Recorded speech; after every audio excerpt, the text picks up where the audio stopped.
എങ്ങനെ നിന്നു 100 ദിവസം അതിന്റെ അകത്ത്? ഇങ്ങനൊന്നും എന്നോട് സംസാരിക്കില്ലേ വേഗം. ഞാൻ 14 ദിവസം കൊണ്ട് പുറത്തുപോയി.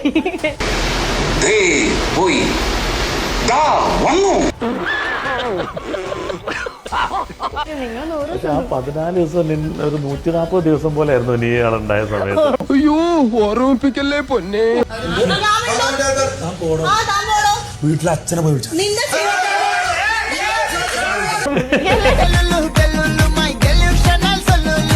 രസമിനി അങ്ങോട്ട് കൂടി കൂടി വരും.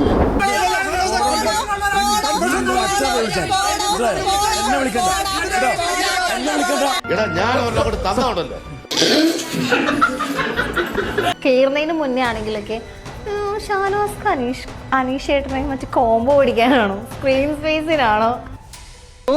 അതങ്ങനെ വരൂ, അതങ്ങനെ സംഭവിക്കൂ. ഗെയിം കളിക്കാൻ ഞങ്ങൾ മറന്നിട്ടില്ല.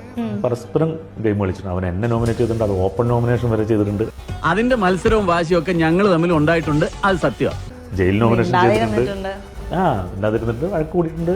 എന്നാലും സൗഹൃദത്തിന് യാതൊരു കുറവില്ല. അത് എപ്പോഴും ഒരു കോണിൽ കീപ്പ് ചെയ്തിട്ട് തന്നെയാണ്. രാജ, അവൻ സൂര്യൻ, ഞങ്ങൾ രണ്ടല്ല ഒന്നാ.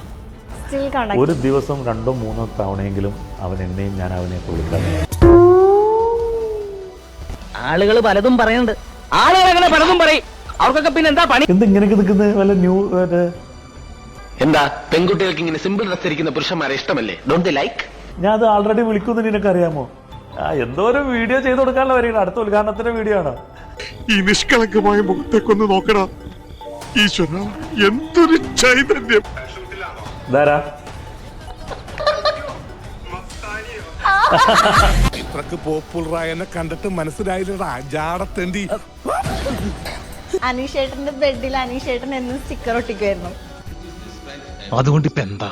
ഞാനാണ് അത് പറിച്ചു കളഞ്ഞത്. ലാലേട്ടൻ അന്ന് വീക്കെൻഡ് എപ്പിസോഡിൽ പറഞ്ഞു ആ ആളെ നമുക്ക് അറിയാന്ന്. ആ ആള് ഞാനാ.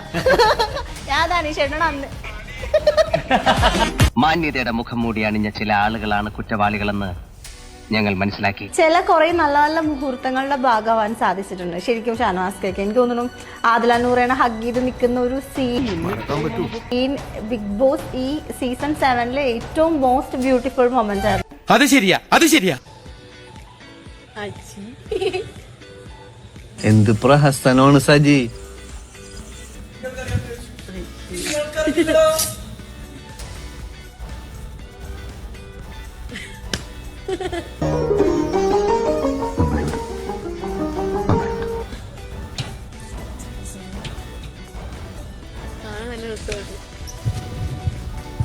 വെള്ളം വന്നത് സത്യസന്ധപ്പെട്ട സത്യമാണോ?